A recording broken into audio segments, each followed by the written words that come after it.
Election అప్డేట్స్ను అందరికంటే ముందుగానే తెలుసుకోవాలంటే ఈరోజే ఆర్టీవీ లైవ్ యాప్ని మీ మొబైల్లో డౌన్లోడ్ చేసుకోండి. నమస్తే, వెల్కమ్ టు ఆర్టీవీ. గత 2 రోజులుగా బెంగళూరు రేవ్ పార్టీ గురించి అందరూ చర్చించుకుంటున్నారు. బట్ రేవ్ పార్టీలో ఒక 100 మందికి పైగా ఉన్నా కానీ నటి హేమ పేరే ఎక్కువగా వినిపిస్తుంది. నటి హేమ గురించే ఎక్కువగా మాట్లాడుతున్నారు. బికాస్ తను రిలీజ్ చేసిన వీడియో తర్వాత వార్తలు ఇంకా ఎక్కువైనాయి. అసలు తను పార్టీలో ఉందా లేదా, ప్రస్తుతం తను ఎక్కడుంది, ఇవన్నీ మాట్లాడదాం. మనతో పాటు యాక్ట్రెస్ కరాటి కళ్యాణి ఉన్నారు. నమస్తే మేడం. నమస్తే. జై శ్రీరామ్, జై శ్రీకృష్ణ. చెప్పండి. సో హేమ గారి విషయంలో ఈ విషయం తెలిసిన తర్వాత, రేవ్ పార్టీలో ఉన్నారు అని తెలిసిన తర్వాత తను వీడియో పెట్టిన తర్వాత మీకేమనిపించింది? తను పార్టీలో ఉన్నారా, బెంగళూరులో ఉన్నారా, హైదరాబాద్లో ఉన్నారా? మీకు ఏమైనా ఇన్ఫర్మేషన్ ఉందా? యాక్చువల్గా మీకు నేను మెసేజ్ కూడా పెట్టాను ఆవిడకి. నేను ఫస్ట్ నాకు విషయం తెలియగానే యాక్చువల్గా ఆవిడంటే నాకేమీ ఇది లేదు, కన్సర్న్ మంచిగానే, ఒక లేడీ కదా, బాగానే మామూలుగా అక్క అని మాట్లాడతాం. కాకపోతే నేను తర్వాత ఒక వీడియో చూశాను, దానివల్ల నేను కొంచెం రియాక్ట్ అయ్యాను. ఆ తర్వాత చెప్తాను. అయితే ఆవిడకి అక్క ఏంటిది నిజమైన న్యూస్ ఏంటి, అసలు ఇలా వస్తుంది అని చెప్పేసి నేను పెట్టాను. పెడితే నో రిప్లై. తర్వాత ఒక విలేకరు నాకు కాల్ చేశారు. కాల్ చేసి, మేడం హేమ గారు అంటే ఇండస్ట్రీలో ఈవిడ ఒక్క ఆవిడ ఉన్నారు, ఇంకెవరైనా ఉన్నారా? 2-3 పేర్లు ఉన్నాయి, హేమ అనే పేరు, కానీ వాళ్ళు చిన్న ఆర్టిస్టులు. పెద్ద పేరున్న సినిమా ఆర్టిస్ట్ అంటే ఈవిడే ఉన్నారు. మరి ఇంకెవరు నాకు తెలిసి లేరు, ఇంకెవరిని ఉంటే నాకు మీరే చెప్పాలి నాకు అని చెప్పాను. చెప్తే నెంబర్ ఇస్తారా అన్నారు. దానికే ఉందని నెంబర్ షేర్ చేసాను, విలేకరు కదా అని ఇచ్చాను, తెలిసిన వాళ్ళే కాబట్టి. ఇచ్చిన తర్వాత ఆయన ఫోన్ చేశాడట. చేస్తే వెంటనే ఆమె కాల్ లిఫ్ట్ చేశారు. లిఫ్ట్ చేయగానే ఆయన మళ్ళీ నాకు రిటర్న్ కాల్ చేసి, ఆమె హైదరాబాద్లో ఉన్నానని చెప్పారండి, ఆవిడ కాల్ లిఫ్ట్ చేశారంటే నేను చేస్తే లిఫ్ట్ చేయలేదండి అని చెప్పాను. చెప్తే అవునా, అయితే సరే, నేనైతే చేస్తే మాట్లాడి నేను హైదరాబాద్లో ఉన్నాను, సో మీరు కావాలంటే ఒక 10 నిమిషాల్లో బయట ఇస్తాను, మీకే పంపిస్తాను, మీరే పబ్లిష్ చేసుకోండి అని చెప్పారు. సరే బయట వచ్చాక నాకు పెట్టండి అనేసాను. అంతే, టీవీలోనే వస్తుందండి, నేను కూడా ఇచ్చేస్తాను, మీరు చూసుకోండి అన్నారు. ఓకే అనేసాను. నాకు పర్సనల్గా ఆయన బయట పెట్టలేదు. సో ఆవిడ బయట ఇచ్చారు. బయట ఇచ్చేటప్పుడు నేను ఇలా ఉన్నాను, అందులో కూడా మీరు విన్నారు కదా, ఎవరితోనో మాట్లాడుతూ నేను లైన్లో ఉండండి, మేము మన వాళ్ళకి పంపిస్తున్నాను అని చెప్పారు ఆవిడ. చెప్పిన తర్వాత ఓకేలే, మంచిదేరే, ఆవిడ మంచిగా సేఫ్గా ఉంటే సంతోషమే కదా ఎవరికైనా.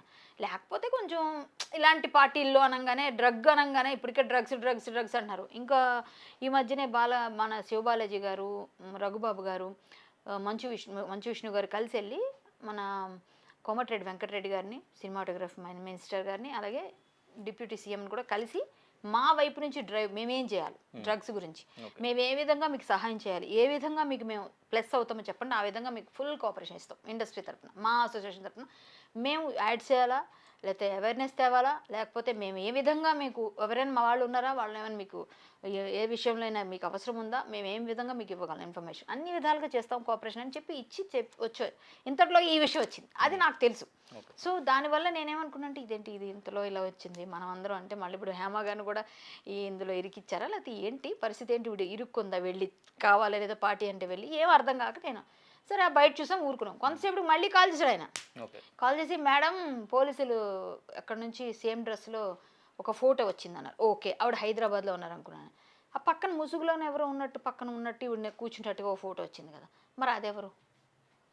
ఈవిడ అక్కడ లేరు అనుకుందాం, జస్ట్ ఎవరో పక్కన. ఏమండి ఇప్పుడు నేను ఒక మాట చెప్తాను, ఇప్పుడు నేను ఎక్కడో ఉన్నానండి, నా మీద పడన వాళ్ళు 10 మందిలో 4 ఉండొచ్చు, ఒక 2 ఫర్గా ఉండొచ్చు, మిగిలిన వాళ్ళందరూ బయటికి మాట్లాడినా లోపల ఏమైనా ఉండొచ్చు. ఇప్పుడు మీరు ఇలా కూర్చొని ఉంటే ఇప్పుడు ఫోన్లు ఎలా ఉన్నాయి, ఇలా మాట్లాడుతూ ఇలా అంటున్నారు, ఇక్కడ నుంచి వీడియో తీసేస్తున్నారు, ఇక్కడ నుంచి ఫోటోలు తీసేస్తున్నారు. అలా ఎవరు తీసి పంపించుంటారు అందులో ఉన్న వాళ్ళే, ఈవిడ ఎక్కడే ఉంది చూడండి అని. మేబీ రేవ్ పార్టీలోకి ఫోన్స్ ఏం అలౌ చేసుకోకుండా అవునా, ఉంటాయా అలాగా? అది నాకు తెలియదు. కాన్సెప్ట్ అదే అని. అవునండి, స్టేషన్లో కదా నేను చెప్తుంది, ముసుగేసుకొని స్టేషన్లో ఉంటారు కానీ పార్టీలు ముసుగు ఎందుకు వేస్తారు? మీకు నా పాయింట్ అర్థమైందా? మీకు ముసుగేసుకొని ఉన్నారు అంటే పక్కన కూర్చున్నప్పుడు ఆవిడ ఫోటో పక్కన ఎవరో ఇట్లా ముసుగు ఉంది, ఎవరు లేడీ, మరి వాళ్ళెవరు ఇప్పుడు పక్కన రేవ్ పార్టీలు ముసుగు ఎందుకు వేస్తారు? అవసరం లేదు కదా. సో రేవ్ పార్టీలో ముసుగేయాల్సిన అవసరం లేదు కాబట్టి మేబీ స్టేషన్లోనే అన్నది నేను అనుకుంటున్నాను, నా ఊహకి. ఆవిడ ఉండడం అక్కడే ఉన్నారు, మేబీ ఆ తర్వాత వీళ్ళని విక్టిమ్స్గా భావించి వీళ్ళకి అంత లేదు ఇందులో, వీళ్ళు ఏదో మామూలుగా పిలిస్తే వచ్చారనో సంథింగ్ ఏదో అనుకొని ఆ పోలీసులు విడిచిపెడితే ఇంటికి వచ్చేసి ఉండొచ్చు, అక్కడే ఉండరు కదా కూర్చొని. సో అలా అనమాట అని నేను అనుకుంటున్నానండి. ఆవిడ ఉన్నారు లేదు నాకు తెలిసింది ఇంతే మ్యాటర్. కాకపోతే ఆవిడ అక్కడ వచ్చిన తర్వాత నేను బయటకు వచ్చిన తర్వాత చూస్తే వరుసగా నా వీడియో కూడా పాపప్ అయింది. ఆ వీడియోలో ఆవిడ నా గురించి ఏవో మాట్లాడారు. నాలాగే ఆవిడకి ఎలా కన్సర్న్ నా మీద నేనెలా అన్నానో ఆవిడ అలాగే మా పిల్లే కదా, మా ఆడపిల్లే కదా అని చెప్తూనే నా గురించి పేకాట ఆడుతుంది. మరి ఆవిడ కూడా బెంగళూరు క్లబ్‌లో పేకాట ఆడారని చెప్పేసి నాకు బోలెడమని చెప్పారు. నేను ఏ రోజు చెప్పలేదు ఇంతవరకు. ఇంతకుముందు మీ ఇద్దరికి చిన్న మిస్‌అండర్‌స్టాండింగ్స్ ఏం లేదు. చిన్నవి అయ్యాయి. అవి అవుతూనే ఉంటాయి. అది ఎలక్షన్స్ టైంలో అవుతాయి. ఆవిడ నా మీద వెళ్ళి కేసు పెట్టారు. సో ఆ కేసు పెట్టడం వల్ల నాకేమి ఫరక్ పడదు. ఎందుకంటే నేను తప్పు చేయనప్పుడు నాకేంటి, ఆవిడ ఏదో అంటే పోలీసులు కూడా తీసుకోలేదు ఆ కేసు. తీసుకున్నా నాకు అభ్యంతరం లేదు. ఎందుకంటే వాళ్ళు ఇన్వెస్టిగేషన్ తెలుస్తారు కదా, పోలీసుల పని అదే కదా ఇన్వెస్టిగేషన్ చేయడం. సో అప్పుడు ఆ మధ్య క్లాషెస్ ఉండొచ్చు, కానీ మేము మంచి ఫ్రెండ్సే ఫస్ట్. అట్లేం లేదు, మేము ఎప్పటికీ ఫ్రెండ్సే. ఎందుకంటే ఒక ఇండస్ట్రీ వాళ్ళం కాబట్టి మా మీద మేము బురజల్లుకోవడం కాదు. ఆవిడ అక్కడ ఉండకూడదు, ఉన్నా కూడా ఆవిడ సేఫ్గా రావాలని నేను కోరుకుంటున్నాను. ఓకే, బట్ అంటే అక్కడ ఉన్నారు అని తెలిసినప్పటి నుంచి తను వీడియో రిలీజ్ చేశారు, అయినా కానీ వార్తలు ఆగకుండానే వస్తున్నాయి. తను కూడా ఖండిస్తూనే వచ్చారు. ఈవెన్ మా ప్రతినిధి మాట్లాడినప్పుడు కూడా నేను హైదరాబాద్లోనే ఉన్నాను, కావాలని ఉద్దేశపూర్వకంగా నన్ను టార్గెట్ చేస్తున్నారు, ఇది ఎవరు చేస్తున్నారు, ఎందుకు చేస్తున్నారు, నేను ఒక 2 డేస్లో మీడియా ముఖంగానే వాళ్ళ గురించి నేను మాట్లాడతాను అని తను చెప్పడం జరిగింది. హేమ గారి మెంటాలిటీ నిజంగా ఆవిడ తప్పే చేయకపోతే, అక్కడ లేకపోతే ఈ పాటికి మొత్తం మీడియా బద్దలైపోయేటట్టు మాట్లాడుతుంది ఆమె పక్క. నేను రాసి పెడతా. ఎందుకంటే ఆవిడ చిన్నదాన్నే ఆ మధ్య రాడిసన్ హోటల్ దగ్గర ఇక్కడ అయింది తెలుసు కదా మీకు. ఆ రోజు ఎంత రచ్చ అయింది, మీరు చూసే ఉంటారుగా. మొత్తం మీడియా ముందుకు వచ్చి ఎవడాడు రండి అని బయటికి మాట్లాడారుగా క్లియర్గా. మరి ఈ రోజు ఎందుకు 2 రోజులు 3 రోజులు ఎందుకు ఇంకా ఇప్పుడు వచ్చి మాట్లాడలేదు కదా ఆవిడ. సరే మంచిదే అండి, మీరు చెప్పినట్టుగా ఆవిడ కాకపోతే నేను సంతోషం అంటున్నా, నేనేం కాదనట్లేదు. ఆవిడ అన్నదానికి ఏకీభవిద్దాం. కానీ ఆవిడ వెంటనే వచ్చేస్తారు. అలాంటిది రాలేదంటే సంథింగ్ ఎవరో ఇరికించి ఉండొచ్చేమో, ఆవిడ ఎల్లుండొచ్చు. కాకపోతే ఆవిడ చేసిన తప్పు ఎక్కడంటే ఆ వీడియో రిలీజ్ చేశారన్నారు, అది పోలీసులు కొంచెం లేదు ఆవిడ ఇక్కడే ఉన్నారని ఈ ఫోటో రిలీజ్ చేశారని మళ్ళీ రెండోసారి వచ్చింది. ఇది ఏది నిజం ఏది అబద్ధం అనేది పోలీసులు చెప్పాలి, మనం ఎవరో మనం ఊరికే మాట్లాడుకుంటున్నాం అంతే. సో మనకు తెలిసింది మనం మాట్లాడతాం అంతే, అంతవరకే. కానీ అది పోలీసులు చెప్పాలి. ఆవిడ ఒకవేళ కానీ ఏమైనా ఇందులో ఉన్నారు అని తెలిసి అంటే డ్రగ్స్ తీసుకుని అంత పెద్ద పనులు చేస్తుంటారని నేను అనుకోను. నాకు తెలిసి ఆవిడ ఆ టైప్ కాదనుకుంటున్నాను. ఓన్లీ ఏమన్నా చిన్న మాట్లాడితే కూర్చుని ఉంటారు. డ్రగ్స్ వరకు వెళ్ళారని నేనే నమ్మట్లేదు ప్రజెంట్ అనుకుంటున్నాను. ఒకవేళ డ్రగ్స్ కానీ ఆవిడ సేవించారు ఆ శాంపిల్స్లో కానీ బయట పెడితే అప్పుడు శిక్ష అన్నది ఎవరికైనా పడుతుంది, అది కామన్. ఇంతవరకు ఎవరికి ఇండస్ట్రీలో చాలామంది పేర్లు చాలా విషయాల్లో వినిపించాయి, కానీ ఎప్పుడు ఎవరికి ఇంతవరకు శిక్ష పడ్డట్టు కానీ వాళ్ళు ఎవరన్నా దానిలో ఉన్నట్టు కానీ లేదు. ఓకే, బట్ అంటే ఈ వార్తలు వచ్చిన తర్వాత మీరు హేమకి మెసేజ్ చేశారు, తను రిప్లై ఇవ్వలేదు. ఇంకా ఎవరినైనా వాళ్ళ ఫ్రెండ్స్ ఇంకా ఎవరినైనా నేను మెసేజ్ చేశాను, వెంటనే చేశాను. నేను ఎవరినైనా తెలుసుకునే ప్రయత్నం ఏమైనా చేశారా? ఇంకెవరిని నిజంగా చేయలేదండి. ఉన్నారా లేదా, హైదరాబాద్లో ఉన్నారా లేదంటే అక్కడ పార్టీలో ఉన్నారా, ఈ వార్తల్లో నిజం నాకెవ్వరు వాళ్ళ సర్కిల్లో నేను ఎవరితో మాట్లాడను. ఒక సూర్యకవాణి మాట్లాడతారు, ఆవిడ నాతో మామూలుగా ఏంటి నువ్వు వీడియో చేసినట్టున్నావు కదా అన్నారు. ఎక్కడున్నావు నువ్వు అంటే వైజాగ్లో ఉన్నావా అని అడిగి అంతే మాట్లాడింది తను కూడా అంతే. ఇంకేం తను కూడా నేనంటే వెళ్ళే ఉంటాను అంతెందుకండి. మనం ఒకవేళ ఆవిడ ఉన్నారో లేదో కనుక్కోవాలంటే లాస్ట్ ఏ రోజైతే జరిగిందో ఆవిడ టవర్ని ట్రేస్ చేస్తే సరిపోతుంది కదా, ఆవిడ హైదరాబాద్లో ఉన్నారా బెంగళూరులో ఉన్నారా అని అది ఉంది కదా, చాలా పెద్దది. ఇప్పుడు టెక్నాలజీ ఎంత ఈజీగా ఉంది. ఇప్పుడు మనం ఎందుకు ఇట్లా మాట్లాడుకోవడం, పోలీసులు టవర్ ట్రేస్ చేయమని చెప్పండి, అయిపోయింది, సింపుల్. అంటే ఆ ఇన్వెస్టిగేషన్ జరుగుతుంది, బట్ అంటే మీ సర్కిల్లో అదే ఫ్రెండ్స్ గా ఉన్నారు కాబట్టి మీకు నేను ఎవరితో ఇన్ఫర్మేషన్ ఉంటుంది కదా. నేను నా మెంటాలిటీ చెప్తా. నేను చాలా అంటే అవుట్ స్పోకెన్, కానీ నేను ఏదైనా విషయాలు మాట్లాడతాను, ఏదైనా చేస్తాను, కానీ ఎవరు ఎలా మాట్లాడితే నాతో అంతవరకే ఉంటాను. వాళ్ళంతా ఒక బ్యాచ్ ఉంటారు, వాళ్ళ ఫ్రెండ్స్ అంతా ఒక సర్కిల్ ఉంది. నేను వాళ్ళు కనిపించినప్పుడు హాయ్ బాయ్ చెప్తాను అంతే. ఒకరిద్దరితో మాట్లాడతాను, అందులో ఎవరైనా నాతో హలో అంటే జయలక్ష్మి అక్కనో లేకపోతే మన సురేఖవాణి ఇలా ఎవరైనా సనా అక్క ఇలా మాట్లాడితే హలో అంటే హాయ్. కానీ అంత క్లోజ్గా రజిత్ గారు వీళ్ళంతా ఒక గ్రూప్ మొత్తం వాళ్ళంతా కూర్చొని అంటే ఏమన్నా ఈవినింగ్స్లో పార్టీస్లో కానీ ఎక్కడైనా కూర్చొని వాళ్ళంతా కలిసి సోషల్ మూవింగ్స్ ఉంటాయి, వాళ్ళందరి సోషల్ గ్యాదరింగ్స్ అవన్నీ. నాకు వాళ్ళెవ్వరితో ఎప్పుడు నేను కనిపించలేదు, మీరు ఎక్కడైనా చూసుకోవచ్చు. నేను మామూలుగా కూడా నాకు తెలియదు పబ్బింగ్ కానీ ఇవన్నీ. ఏదైనా సినిమా ఫంక్షన్స్ ఎక్కడైనా పబ్స్లో అయితే వెళ్ళాను 1-2 సార్లు, అది కూడా ఆ సినిమా రిలీజ్లు ఉంటాయి కదా, ఒకసారి నిఖిల్ గారిది ఇంకోసారి ఏదో వేరే. నాకు అసలు ఐడియా లేదు, నేను పార్టీలకి వెళ్ళను, నాకు అలవాట్లేదు మందు తాగను, నాకు ఇవన్నీ ఏం తెలియవండి. నేను ఎంతసేపు రాముడు కృష్ణుడు దేవుడు ఈ ఫైటింగ్స్ వాళ్ళకి హెల్ప్ వీళ్ళకి హెల్ప్ అందరితో హెల్ప్ చేసి తిట్టించుకోవడం ఇదే నా పని. ఓపెన్గా చెప్తే నిజం ఇదే. నేను తింటాను, మా ఇంట్లో వాళ్ళకి ఏదైనా హెల్ప్ ఎవరికి హెల్ప్ కావాల్సిన హెల్ప్లు చేస్తాను. నాకు ఇంతకుముందు ఆ పిచ్చి బ్యాడ్ హ్యాబిట్ ఉండేది, అది కూడా తీసేసుకున్నా. లేదు ఏమి లేవు ఎందుకు నాకు. ఇప్పుడు నేను ఇవాళ సాయంత్రం వచ్చాను వైజాగ్ వెళ్ళి. నేను లాస్ట్ థర్స్డే మార్నింగ్ వెళ్ళాను బయలుదేరి. థర్స్డే నైట్ నేను అక్కడ చేరుకున్నాను వైజాగ్. ఫ్రైడే అంతే. మళ్ళీ ఇప్పుడు మళ్ళీ రేపటికి థర్స్డే వచ్చేసింది. అంటే 1 వీక్ నేను లేను. నేను సిటీలో లేను. నేను వైజాగ్లో మా ఇల్లు కోసం వెళ్ళాను, బాగు చేయిద్దామని వెళ్ళాను. అది సంగతి. మళ్ళీ నేను వెళ్ళాలి, నాకు ఈ పనులు, నేను బాబుకి మళ్ళీ స్కూల్ స్టార్ట్ అయిపోతాయని ముందే వెళ్ళి రావాలి. అయితే హేమ అంటే పూర్తిగా ఖండించడాన్ని, నేను అసలు అక్కడ లేకుండానే ఈ వార్తలు వచ్చి నేను పూర్తిగా ఖండించడాన్ని ఏమంటారు మీరు? అది తప్పు. అంటే మనం మిస్లీడ్ చేయకూడదు. అంటే ఇప్పుడు ఆవిడ ఒకటండి, చాలా పద్ధతులు ఉంటాయి. కొంతమంది డబ్బులు ఇచ్చి మేనేజ్ చేస్తారు, కొంతమంది మాటలతో ఎవరితోనే చెప్పించుకొని మేనేజ్ చేస్తారు, కొన్ని ఉంటాయి. కానీ ఇది చాలా పెద్ద ఇష్యూ, మేనేజ్ చేయడం కుదరదు ఇది. ఎందుకంటే ఇది డ్రగ్స్ అనేది చాలా పెద్ద ఇష్యూ. మీరు అంత టాప్లో ఉన్న ఇష్యూని మనం ఎంత మేనేజ్ చేసినా ఎవరో ఒకరు నిజాయితీ పరుడు ఉంటాడు ఎక్కడో దగ్గర. అది మళ్ళీ ఎక్కడో దగ్గర తీగలాగితే డొంక కదిలినట్టు కదలొచ్చు ఎంత చేసినా. కాబట్టి నాకు తెలిసి జరగదు అలాగా అని అనుకుంటున్నాను. ఆవిడ అవునండి నేను ఇక్కడ ఉన్నాను అంటే అయిపోయి ఉండేదేమో, ఒకవేళ ఉంటే ఒకవేళ ఆవిడ ఉంటే నేను అవును కరెక్టే, నేను ఏదో పిలిచారు పార్టీకి వచ్చాను, నాకు ఇదయింది, నేను అందుకే ఇంతవరకే ఉన్నాను అని చెప్పి అనేస్తే అయిపోయేది అప్పటికి. కానీ ఆవిడ కానీ నిజంగా మిస్లీడ్ చేసి మీడియాని పోలీసుల్ని చేసి ఉంటే మళ్ళీ అదొక కొత్త కేసు కదా. అంటే డైవర్ట్ చేసి అంటే అబద్ధాలాడి మిస్లీడ్ చేశారు అని. లేదు ఉన్నాను ఉండలేదు ఏదో ఒకటి చెప్పుంటే అయిపోయేది. అదే అని నేను తప్పు ఆవిడ చేశారు అని అనుకుంటున్నా. ఉండడం వెళ్ళడం అది వేరే విషయం, అది నిర్ధారణ అయిన తర్వాత. ఇదైతే మాత్రం ఒకవేళ ఆవిడ అలా రిలీజ్ చేస్తుంటే వీడియో గురించే మాట్లాడుతున్నారు ప్రతి ఒక్కరు. మేబీ తర్వాత ఆవిడ ఇంట్లో బిర్యానీ వండుకుంటున్నారంటే ఆవిడ ఇల్లు ఆవిడ ఇష్టం. ఓకే నేను జైల్లో లేను అని చెప్పుకోవడానికి. జైల్లో లేకపోవచ్చు, మేబీ వాళ్ళు వదిలేస్తారు. ఇప్పుడు చాలా ఇష్యూస్లో వెంటనే 41 CRPC ఇచ్చి వదిలేస్తున్నారు చాలా విషయాలు. బట్ వీళ్ళు కన్జ్యూమ్ చేశారని తెలిస్తే మాత్రం వీళ్ళు జైలుకి పంపిస్తారు. అప్పుడు కూడా ఇంకా చాలా టైం పడుతుందిగా, తేలాలి, ట్రయల్స్ చాలా ఉన్నాయి. ఇంత వేరే పార్టీస్కి పబ్స్కి ఈ కల్చర్కి ఉండొచ్చండి. అందరూ వెళ్తారు, ఇండస్ట్రీలో చాలా మంది వెళ్తారు. పబ్స్కి వెళ్ళే వాళ్ళు, పార్టీస్కి వెళ్ళి చాలా మంది ఉన్నారు కదా, వెళ్తారు. మ్యాక్సిమం ఆర్టిస్టులు అందరూ వెళ్ళరని ఎవరిని అనక్కర్లే. అంటే కొంతమంది నాలాంటి అంటే కొంచెం పెరిగిన వాతావరణం ఇష్టం లేకపోతే, నాకు ఇష్టం లేదు. ఫస్ట్ ఆఫ్ ఆల్ నాకు ఇష్టం ఉంటే నన్ను ఎవరు ఆపుతారు? ఈ రోజు దాకా నాకు ఏ అలవాటు లేదు, నాకు ఎవరు ఆపలేరు. ఇప్పుడు నాకు అలవాటు అయ్యి నిజంగా వెళ్ళానుకోండి ఎవరు ఆపుతారు? అప్పుడు నన్ను కూడా అంటారు కదా. సో నాకు ఇష్టం లేని వాళ్ళు ఎవరు వెళ్ళరు. ఇష్టం ఉన్న వాళ్ళు, తెలిసిన వాళ్ళు, ఫ్రెండ్స్ పరిచయాలు అవుతారని వాళ్ళకి కలవటం కోసం ఇలా వెళ్ళే వాళ్ళు ఉంటారు కదా. వాళ్ళకి అక్కడే నచ్చుతుంది కొంతమందికి. ఇప్పుడు నాకు పప్పన్నం తినడం ఇష్టం అండి, ఇంకోళ్ళకి బిర్యానీ తినడం ఇష్టం. బిర్యానీ తినడం కోసం వెళ్తారు, నేను ఇంట్లో పప్పన్నం వండుకుంటాను అంతే. ఎవరు చెప్పగలరు? సో మనం చేయలేం, వాళ్ళ ఇష్టం. అది పర్సనల్స్ గురించి నాకు అనవసరం. కాకపోతే ఇది బయటకు వచ్చింది కాబట్టి ఇట్లా నిన్న మాట్లాడినప్పుడు నువ్వు అలా అన్నావు కదా, నన్ను ఎన్ని కేసులు వేసావు, ఇప్పటికైనా అందరి మీద నోరు పారేసుకోకు జాగ్రత్తగా అని చెప్పా.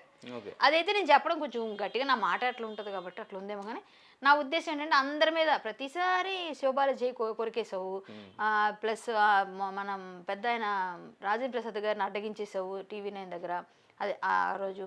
ప్లస్ నరేష్ గారి మీద, నా మీద కేసులు పెట్టావు, ఎక్కడ చూస్తే అక్కడ రచ్చ చేసావు. అంత గట్టిగా ఎందుకక్క? ఇక ముందు కొంచెం తగ్గి మనం కూడా మనం చేసిన దానిలో తప్పు చేయని వాళ్ళు ఒక్కరిని చూపించండి. మొత్తం అందరూ తప్పులు చేస్తాం, చిన్నదో పెద్దదో తప్పులు చేస్తాం. చేయలేదు నేను సత్యహరిశ్చంద్రుడు అని, అసలు శ్రీరామచంద్రుడు అసలు ఎవరు ఉంటారండి ఈ రోజుల్లో? మనం చేయొద్దు అనుకుని తప్పులు చేయిస్తారు, అట్లా వస్తుంది పరిస్థితి. సో తప్పు చేసినా అర్థం చేసుకొని నిజాయితీగా ఉంటే దానికి శిక్ష తక్కువ పడుతుంది. Okay right. తప్పు అయితే అందరం చేస్తాం, చేయకుండా ఎవరు ఉండరు. పెద్ద మేమందరం కరెక్ట్ నువ్వు కరెక్ట్ కాదని ఎవరిని వేలు చెప్పట్లేవు. నువ్వు అలాగే చేసావు కాబట్టి ఇక ముందు చేయకు అని చెప్తున్నాను. రైట్. సో అండ్ ఇంకో వెర్షన్, ఇంకా ఏపీకి సంబంధించి వైసీపీ ప్రభుత్వం వచ్చిన తర్వాత అక్కడ గంజాయి డ్రగ్స్ ఎక్కువగా వస్తున్నాయని చెప్పేసి వార్తలు ఎక్కువగా వినిపించినాయి. ఇప్పుడు వైసీపీకి సంబంధించిన మినిస్టర్ స్టిక్కర్ ఉన్న కార్ అక్కడ ఉండడం, ఈ హేమ గారు ఇంతకుముందు వైసీపీలో ఉండడం, తర్వాత ఈ మధ్యన ప్రచారం చేసిన శ్యామల, తన పేరు కూడా వినిపించింది, తను ఫేక్ అని చెప్పేసి తను కూడా వీడియో పెట్టేశారు. సో ఏంటి ఈ వైసీపీకి మళ్ళీ దీన్ని లింక్ చేస్తూ కూడా కొంతమంది మాట్లాడుతున్నారు. అంటే అక్కడ వైసీపీ ఎమ్మెల్యే గారు స్టిక్కర్ దొరికింది కాబట్టి సరిపోయింది. అక్కడ వైసీపీ ఎమ్మెల్యే గారు కాకుండా తెలుగుదేశం వాళ్ళకి దొరికితే, లేకపోతే ఇంకొకరికి దొరికితే ఆయన అంటారా? ఇప్పుడు మనం ఎవరిని చెప్పగలమండి? ఎవరికి నచ్చితే వెళ్ళారు, ఆ పార్టీ ఎవరు హోస్ట్ చేస్తారో వాళ్ళకి సంబంధించిన వాళ్ళు ఉంటారు అక్కడ. వాళ్ళకి సంబంధించిన వాళ్ళు అనుకోండి, వాళ్ళు పిలిస్తే వెళ్తారు. ఇప్పుడు మిమ్మల్ని మీ సర్కిల్ ఉంటుంది, మీ సర్కిల్లో మిమ్మల్ని ఎవరు పిలిస్తే మీరు వెళ్తారు. అలాగే వాళ్ళు ఎవరో పిలిచి ఉంటారు.